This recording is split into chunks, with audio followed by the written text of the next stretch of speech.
Tuberculosis का infection कई सालों से इस पृथ्वी पे रह चुका है। ये इन्फेक्शन पहले डेवलप्ड कंट्रीज़ में काफ़ी कम था, लेकिन 1985 में जब से एड्स बहुत ज़्यादा डेवलप होने लगा, तब ट्यूबरकुलोसिस डेवलप्ड कंट्रीज़ में भी बहुत ज़्यादा फैलने लगा। ट्यूबरकुलोसिस एसेंशियली लंग्स में होने वाला एक बैक्टीरियल इन्फेक्शन होता है। बैक्टीरिया माइकोबैक्टीरियम ट्यूबरकुलोसिस नाम के इस बैक्टीरिया की वजह से ट्यूबरकुलोसिस का इन्फेक्शन होता है। ट्यूबरकुलोसिस का इन्फेक्शन एक इंसान से दूसरे इंसान में काफ़ी आसानी से फैल सकता है। कफ के द्वारा, स्नीज के द्वारा, ड्रॉपलेट्स के द्वारा, थूक के द्वारा ये इन्फेक्शन एक इंसान से दूसरे इंसान में ट्रांसफ़र हो सकता है। इसीलिए कभी भी टीबी पेशेंट के आसपास जाएं तो अपना माउथ अच्छी तरह से कवर करें। हैरान करने वाली बात यह है कि माइकोबैक्टीरियम ट्यूबरकुलोसिस नाम का ये बैक्टीरिया बहुत ज़्यादा एंटीबायोटिक्स को रेजिस्टेंट हो चुका है, यानी कि ये कई बार एंटीबायोटिक्स को रिस्पॉन्ड ही नहीं करता। इसे मल्टी ड्रग रेजिस्टेंस यानी कि MDR-TB ऐसे कहा जाता है। इसीलिए कई बार टीबी के पेशेंट्स को अलग अलग टाइप की दवाइयाँ, अलग अलग टाइप के एंटीबायोटिक्स लेने की ज़रूरत पड़ सकती है।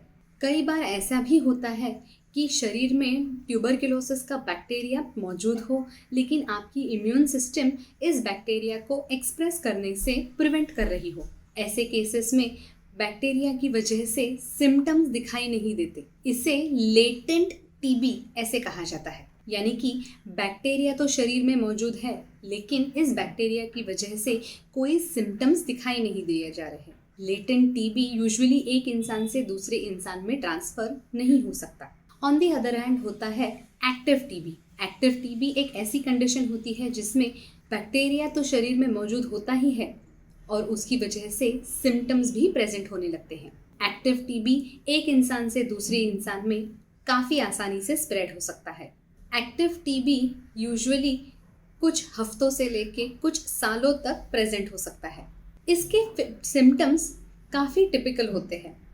कई बार गवर्नमेंट की एडवर्टाइजेस में भी आपने देखा होगा, 3 हफ्तों से ज़्यादा रहने वाला कफ की वजह से बलगम बाहर आना, खून बाहर आना, वज़न कम होना, हल्का हल्का बुखार रहना, ये सिम्टम्स ट्यूबरकुलोसिस के काफ़ी टिपिकल सिम्टम्स होते हैं।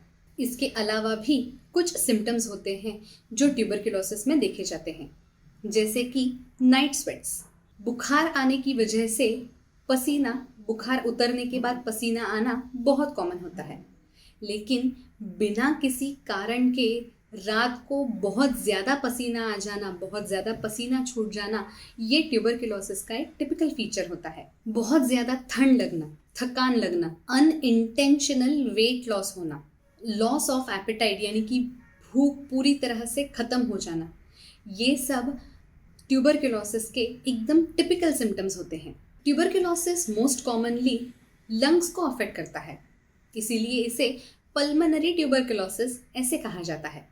लेकिन ट्यूबरकुलोसिस बाकी के ऑर्गन्स को भी अफेक्ट कर सकता है, जैसे स्पाइन, किडनीज, इंटेस्टाइन्स। इन्हें नॉन पल्मोनरी ट्यूबरकुलोसिस ऐसे कहा जाता है।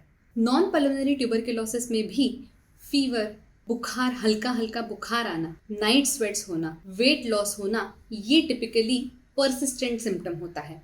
नॉन पल्मोनरी ट्यूबरकुलोसिस में जिस पार्ट में टीबी अफेक्ट हुआ है, उस पार्ट के सिम्टम्स दिखाई दिए जा सकते हैं, जैसे कि बैक। अगर बैक में यानी कि स्पाइन में ट्यूबरकुलोसिस हो गया हो तो टिपिकली बैक पेन हो सकता है। अगर किडनीज में ट्यूबरकुलोसिस हो गया हो तो यूरिन ब्लडी आ सकती है, यानी कि यूरिन में ब्लड जा सकता है।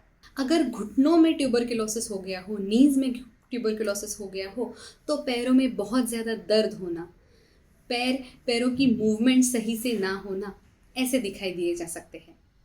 अगर कोई ट्यूबरकुलोसिस का बैक्टीरिया एंटीबायोटिक्स को रिस्पॉन्ड नहीं कर रहा हो, यानी कि एंटीबायोटिक्स खाने के बावजूद अगर ट्यूबरकुलोसिस के बैक्टीरिया मर नहीं रहे हो या ट्यूबरकुलोसिस का जोर कम नहीं हो पा रहा हो, तो उसे ड्रग रेजिस्टेंट ट्यूबरकुलोसिस या फिर मल्टी ड्रग रेजिस्टेंट ट्यूबरकुलोसिस ऐसे कहा जाता है। ये एक काफ़ी खतरनाक बीमारी हो सकती है और ये जानलेवा भी साबित हो सकती है। मल्टी ड्रग रेजिस्टेंट ट्यूबरकुलोसिस में सबसे कॉमनली आइसोनाइजिड और रिफैम्पिसिन, जो दो ड्रग्स टीबी के लिए सबसे ज़्यादा और सबसे कॉमनली इस्तेमाल किए जाते हैं, इनके अगेंस्ट रेजिस्टेंस देखा गया है। मल्टी ड्रग रेजिस्टेंट ट्यूबरकुलोसिस अब तक एमिकैसिन और केप्रोमैसिन नाम की दवाइयों को रिस्पॉन्ड कर रहा है, लेकिन एंटीबायोटिक्स के एक्सेसिव यूज़ की वजह से इन ड्रग्स से भी रेजिस्टेंट डेवलप हो सकता है। इसीलिए रेगुलर बीमारियों के लिए एंटीबायोटिक्स का इस्तेमाल ना करें, एंटीबायोटिक्स का अब्यूज़ ना करें, एंटीबायोटिक का कोर्स पूरा करें। जितने दिन तक लेनी है उतने ही दिन तक एंटीबायोटिक को कंज्यूम करें। अगर एंटीबायोटिक्स को अब्यूज़ किया गया, उन्हें सही तरीके से नहीं लिया गया, तो एंटीबायोटिक्स से रेजिस्टेंस डेवलप हो सकती है, यानी कि वो ऑर्गेनिज्म फिर उस एंटीबायोटिक को रिस्पॉन्ड नहीं करता, उस एंटीबायोटिक की वजह से वो ऑर्गेनिज्म मर नहीं पाता। ट्यूबरकुलोसिस का इन्फेक्शन किसी को भी हो सकता है, लेकिन कुछ रिस्क फैक्टर्स होते हैं जिसकी वजह से ट्यूबरकुलोसिस का इन्फेक्शन होने के चांसेस बढ़ सकते हैं, जैसे कि वीकेंड इम्यूनिटी। अगर किसी की इम्यूनिटी बहुत ज़्यादा कम हो किसी कारण की वजह से, दवाइयों की वजह से, HIV के इन्फेक्शन की वजह से, तो उन लोगों को टीबी होने के चांसेस बहुत ज़्यादा हो सकते हैं। Travelling to areas where TB is prevalent, यानी कि ऐसी कंट्रीज़ में ट्रैवल करना जहाँ पे टीबी बहुत ज़्यादा मौजूद है, टीबी के पेशेंट्स के साथ बहुत ज़्यादा रहना, हेल्थ केयर वर्कर होना जो टीबी के पेशेंट्स के साथ बहुत ज़्यादा रहते हैं, या फिर किसी घर के व्यक्ति को टीबी हो जाना, तंबाकू का सेवन करना, ड्रग्स का इस्तेमाल करना, ये सारे कारण टीबी होने के कारण निमित्त हो सकते हैं, कारण हो सकते हैं। टीबी को अगर ऑन टाइम ट्रीट ना किया जाए तो टीबी की वजह से कॉम्प्लिकेशंस भी हो सकते। अगर स्पाइन में टीबी हो जाए तो स्पाइन में परमानेंट डिफॉर्मिटी हो सकती है, स्पाइन में परमानेंट पेन हो सकता है।